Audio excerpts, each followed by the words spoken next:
leave it up to me to try to do something beneficial, and end up ruining my life in the process. All I wanted to do was go to the gym, and right as I stepped through the threshold, boom! I trip and fall and my glasses go flying off my face, and somehow manage to shatter on the concrete outside. It'd be one thing if it were just a crack or a scratch on my lens, but no, the whole damn frame broke. I couldn't even fix it with super glue. I ended up having to drive, blind as a bat, to the optometrist office, which was 25 minutes across town. I know people sometimes over-exaggerate when it comes to the humor of not being able to function properly without their glasses, but I'm not one of those people. It is so hard to even make out street signs and speed limits without the crystal clearness of my frames. And when it rains, oh my goodness, it's like driving underwater. I can't see anything. It's a pain to go through the motions of getting my glasses fixed, and an even bigger pain with getting a new prescription. In all fairness, I was long overdue for a new pair of glasses, so I guess the universe was trying to tell me something. Unfortunately, due to my astigmatism, my new glasses wouldn't be ready for another 2 weeks. Damn lenses have to be special ordered. So now what am I supposed to do? My eyesight has always been pretty bad, and over the years it's only gotten worse. And whenever I don't have my glasses on, I squint so hard it makes my head hurt. Everything looks brighter, closer, farther away, blurry, foggy, and fuzzy, all at the same time. It's just... I work on a computer all day. I can't afford to not have my glasses. I don't want to deal with migraines and blurred vision, not to mention having a poor work performance on the count of me not being able to see. My astigmatism is extremely bad in my left eye, so bad in fact that I have to get a new prescription every year. The tests don't get any easier either. My visual acuity test has never been fun to perform, but for some reason this particular time was beyond bizarre. Usually, for a clear-sighted person, the giant bulky letters that are plastered across the screen are crystal clear and easy to identify. For me, usually I have the hardest time identifying the letters that would be visible in, say, a kindergarten classroom. But this time the letters that flashed across my vision not only blurred but phased, changing before my very eyes into odd shapes and even numbers. I didn't know how to tell the optometrist, let alone explain how the H became a 4, the Q became an O, the P somehow became an S, and the W became an M, all in a matter of milliseconds. I shook my head, pushing away the thought that perhaps I was just going crazy, and further ran with the notion that I just needed new glasses. My tests were done. As expected, my eyesight had worsened since my last visit, but still no sign of any cancers or disease. Just really shitty eyesight, but healthy eyes nonetheless. "I'll see you in a few weeks, Miss Moore," my optometrist said, handing me a piece of paper with my prescription on it. I didn't say anything. I just took the paper and walked out, frustrated, and still managed to run into a small glasses stand on the way. This was gonna suck. The next few days were a literal blur. Work was hell. I told my boss that I had broken my glasses and could hardly see the microscopic words that danced in emails and tracking sheets across my computer screen. At first, he thought I was bluffing, but then he observed my work performance for the day and noted how slow and cautious I was moving over the keyboard. He helped me enlarge the text on my computer screen, which helped, but I still couldn't see the letters on my keyboard. So he had one of the mail ladies lend their keyboard to me. Bulky old letters pressed against my fingertips as light chuckles echoed from behind me in a crowd of faded whispers. I couldn't see the smirks on their faces, but I could feel them. "Nice keyboard, Miranda," someone shouted behind me. "You leave the bifocals at bingo?" I could hear the cackling laughs from a few others. How old were these guys? 5? It wasn't even that funny. I brushed it off and kept working. My boss eventually shooed them away and gave me an encouraging pat on the back. I understand you're frustrated, Miranda, he said, but you're doing just fine. The work is consistent, and that's all that matters. He sighed. Look, if you want to, you can work from home till you get your glasses back. Maybe you'll be more comfortable. I'm not a charity case, Joe, I said. I can handle a bit of teasing. It's not like I haven't heard it before. I continued typing and tried to relax, as Joe simply nodded and walked away. I appreciated the gesture, and honestly, I couldn't wait for the day to be over. I finally made it home. It took a few tries, but I managed to get my front door open. Walking into the dark, chilly emptiness of my little house was comforting. The stillness and silence invited me in like a warm hug from my mother. I embraced it, collapsing in the chair in my living room and sitting still for a few minutes. I was exhausted, more exhausted than usual after a long workday, but forced myself to get up so I could change and go to the gym. It was a decent enough time spent there. I worked out for a solid 45 minutes and made it to the grocery store just in time to pick up food for dinner that night. My dinner was light, chicken salad and a small bowl of cheese and rice. I watched TV until I was ready to pass out. I left all my dishes in the sink to be done in the morning and headed for bed. As I prepped, I could hear these creaks, like someone walking around my attic maybe. I brushed it off as maybe a bat or squirrel and turned on my radio. As the cool melodies of the late night station rang out, I tucked myself in and was out before the first song ended. The dim light of my bedroom acted as a dream light, making me feel very cozy.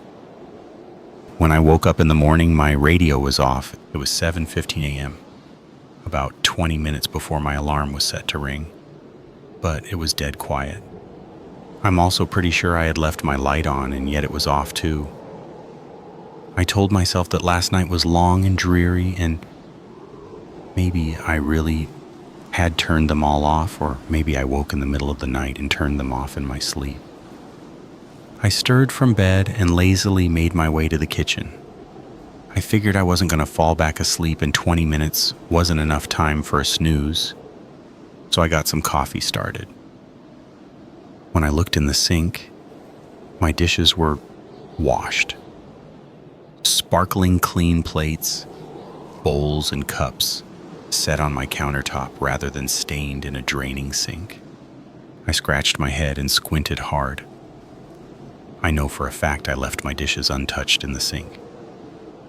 But maybe I came back and washed those too? I didn't have time to ponder on it. I took a quick shower as my coffee brewed and was out the door by 8:15. As I drove to work, I pondered over my morning and tried to make sense of it all. I know I get pretty confused sometimes, and yesterday was a long, exhausting, overstimulating day, but I know I wasn't going crazy. I brushed the thoughts away and proceeded with my day. Yet another day of slick comments and sly smirks. I didn't care. I was listening to music all day to avoid any ignorant, childish comments that may have flown my way, and it honestly made the day go by faster. By the time I got home, I had a decent amount of energy and got dressed right away to go to the gym. As I went for my water bottle I had left on the kitchen table, it was gone. "What the hell?"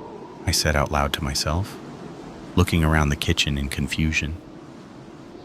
I could have sworn I left it there last night. I went back to my room, even checked the bathroom just to make sure I didn't bring it in there by accident. "I'm losing my mind. Where is it?" I said aloud, still scrambling the living room in search of my water bottle. Suddenly I heard something shift from the kitchen, like the refrigerator door opening, then closing. I didn't move at first. I stayed still, listening, waiting to see if anything else was going to move. For a long while, I heard nothing, so I slowly made my way into the kitchen to see my water bottle, sitting on the edge of the sink, full to the brim with water. the outer surface freshly wet, as if someone just put it down. It was pretty dark in my kitchen, so I flicked a light on before stepping all the way in. Couldn't see anyone or anything. I snatched the bottle and rushed to the door.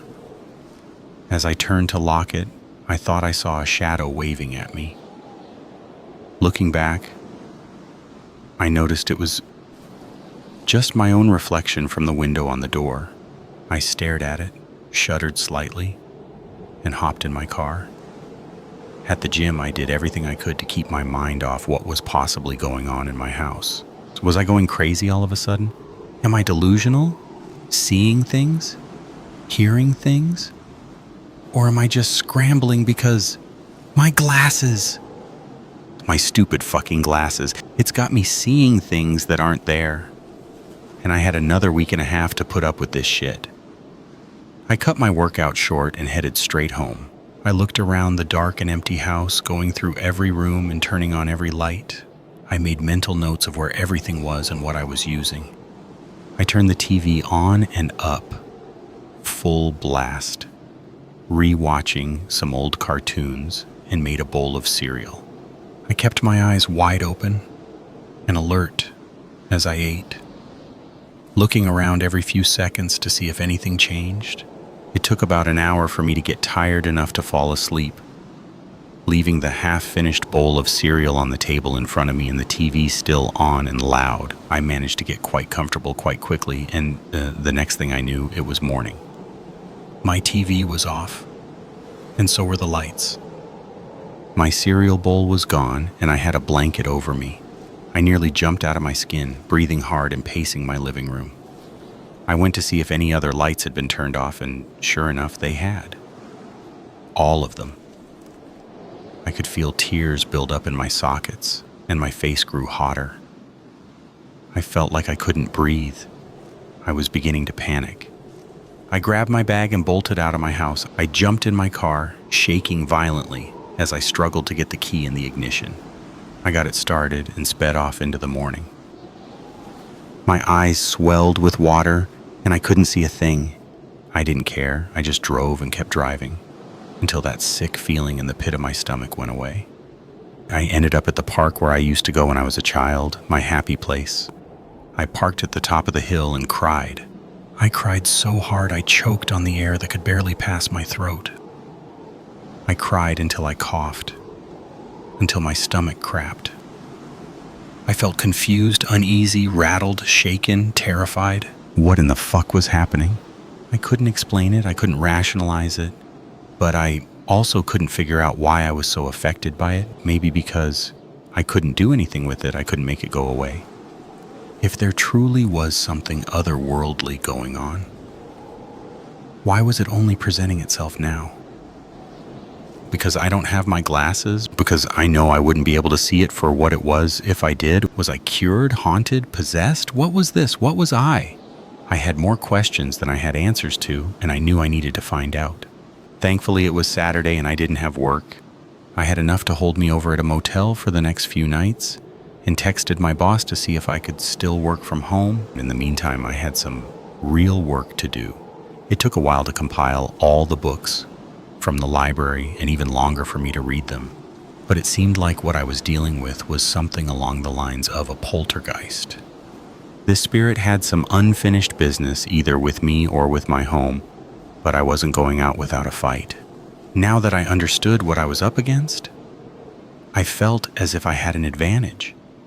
I did my work from the libraries, spent most of my time at the gym, and would go out to eat for dinner. I didn't go back to my house. I read book after book about poltergeist and how to get rid of them. I reached out to paranormal investigators, read blogs, and watched videos on how others have dealt with these things. Most of them acted as more of a what not to do manual. By the time the following Thursday rolled around, I felt like I was ready. It was late, maybe 10:30, by the time I made it back home. The house was dark and very quiet. The shadows that lingered in the halls no longer felt inviting and comforting. I took every step with a seal of caution, trying my best not to make a sound. It felt like I was holding my breath for hours, When I finally exhaled, I felt a brush of cool air hit the back of my neck. I spun around so fast I tripped over the rug in the middle of the room and tumbled in a crisscross sitting position on the floor, but I was back on my feet as quickly as I fell. "I felt that," I said, shaking my phone up in the air until the flashlight came on, shining light on any and every surface I could. I went for the lamp on the side table. I clicked it, but nothing happened. I could hear the creaks coming from the hall and turned to face the sound. I couldn't see anything down my hall. The walls were painted with thick black blotches and shadows. It was almost like looking into a vortex. The light from the phone seemed to get lost as it tried to stretch through the darkness of the hall. It crept up on me like a snake or serpent. My breathing became more and more hostile, like I was hyperventilating. I could hear the dragging coming from the hall, but nothing moved. Everything was so eerily still that it felt like time had stopped. "This isn't really happening," I thought to myself. "This can't be happening right now." But it was. As I blinked out my tears, the hall shifted and faded. Everything started morphing into itself and moving in outward directions until eventually it looked somewhat like a regular hallway again, but there was something unfamiliar. There was a figure there. My phone light was finally able to reach the wall at the end of the hall, but it was eclipsed by something. No, someone. The figure appeared to be a woman, long and slender. I couldn't make out the details of her frame, but I saw her long, thin dress hugging her narrow hips and tiny torso. Her limbs looked like they were morphed into her body, and her neck was long, like a giraffe. Her hair was a wild bush of kinky, thick, matted curls that tangled and weaved into themselves over and over like a tattered old wool sweater or ball of cotton. The only thing on this figure that was clear for me to see were the eyes. They were bright, like when light shines on the eyes of a dog or a cat, and the light illuminates the socket. But their eyes were a glowing, brilliant orange, like the moon. They were massive, no pupils, no dilation, no soul lurking behind the lens. I shook violently to my core, quivering until I caved in on myself. I tried to scream, but before I could, it sprinted at me. I tried to run in the other direction, but my leg slammed right into the side table, and I smashed my face on the floor. For a minute, I could still see the light from my phone, but almost in an instant, everything around me went dark. I don't know how long I was out for. I just remember waking up and I was in my bed.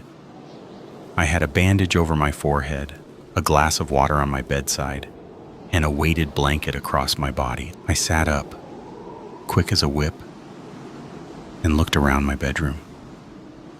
I was so confused. I didn't feel like I was in immediate danger anymore, but I was also still very uncomfortable. I got up, slowly went to the bathroom to examine my head. The bandage was well secured, and the scar underneath looked like it was just about healed. "How long was I out?" I asked out loud, when suddenly my phone began ringing. I found it sitting on my nightstand, plugged into its charger. I didn't bother questioning it and answered. It was my boss. "Hello, Miranda, are you okay?" I looked at the clock on the nightstand. It was 10:30 a.m. "Oh my gosh. Joe, I'm late. I'm so sorry. I don't know what happened." No, Miranda, it's okay," he said, cutting me off. "Your mom had called me Friday morning and said you were in some kind of accident." "Wait, what?" I froze. "Your mother?" "She gave me a call from your phone, saying she was with you at your home. Said you hit your head pretty hard, I guess a gym equipment accident. She told me you'd be out for a few days. I was just calling to check in." I gasped softly, touching my forehead along the line of the bandage. I looked back at my phone. It was Monday morning. I was out for 3 days. Hello? I could hear Joe on the phone. Hello, Miranda, are you there? I struggled to find the moisture in my mouth as I tried to wet my lips to speak. Yes, I whispered. Yes, Joe, I'm here. I looked over towards my bed. Past the weighted blanket and glass of water was a silhouette standing in the corner of my room.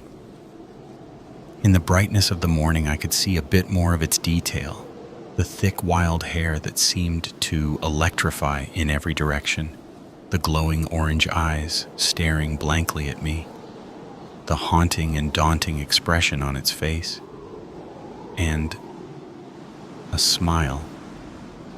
I actually just woke up, and I guess I needed a minute to gather my thoughts. Everything is still very blurry. Well, just take your time, Miranda. No need to rush things. I understand you've been having a hard time, so I hope you're just taking care of yourself. Thank you. I choked, trying not to cry. Thank you, Joe. I really appreciate that. And give your mother my best regards. I could hear the smile in his voice. I fought back more tears. I will. Thank you. I hung up the phone and fumbled to the floor, sobbing loudly. My back started to ache. My stomach started to twist. My throat felt jagged and sharp, like I had swallowed a bucket of needles. My tears stung my cheeks like little bees. My head throbbed and spun. I curled into a little ball, feeling like I was about to die. My mother, she called Joe and told him I was hurt. She tucked me in, she patched my wounds. She washed my dishes, turned off my lights. She took care of me. She was still taking care of me, even though she's been dead for 5 years, left me the house, and always made sure I was well off. She was always looking out for me, even though she knew I could take care of myself, but she was still taking care of me. After all this time, she was still doing what she did best, being a mother to me, her only child, her little girl. I could feel light taps on my back, soothing, comforting, caring touches. I could feel her, and it hurt so much to know I couldn't see her.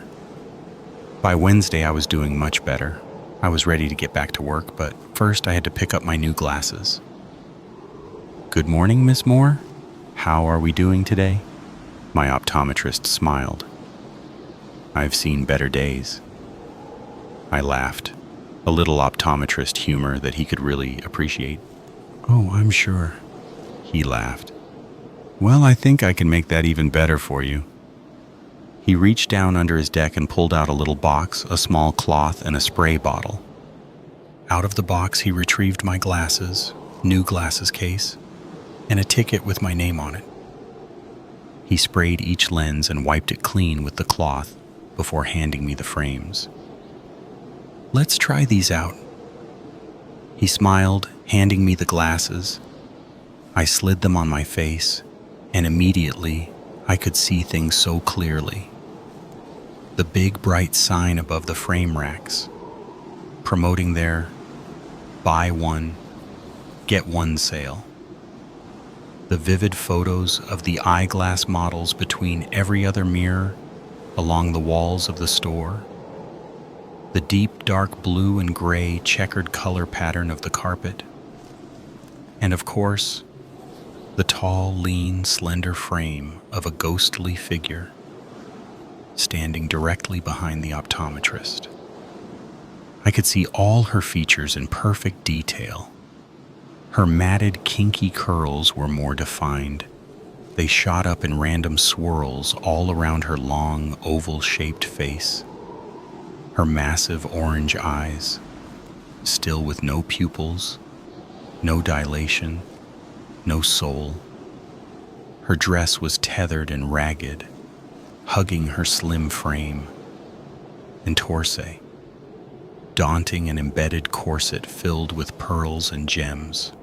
The dress dragged onto the floor, leaving a train of dust and speckled moss behind her. Her wide, toothy smile filled her entire face, gazing into my eyes with joy and compassion. "Well now, Ms. Moore, how does that feel? Seeing better?" the optometrist asked with a pleasant smile. All I could do was smile back, yes. In fact, everything's so clear to me now.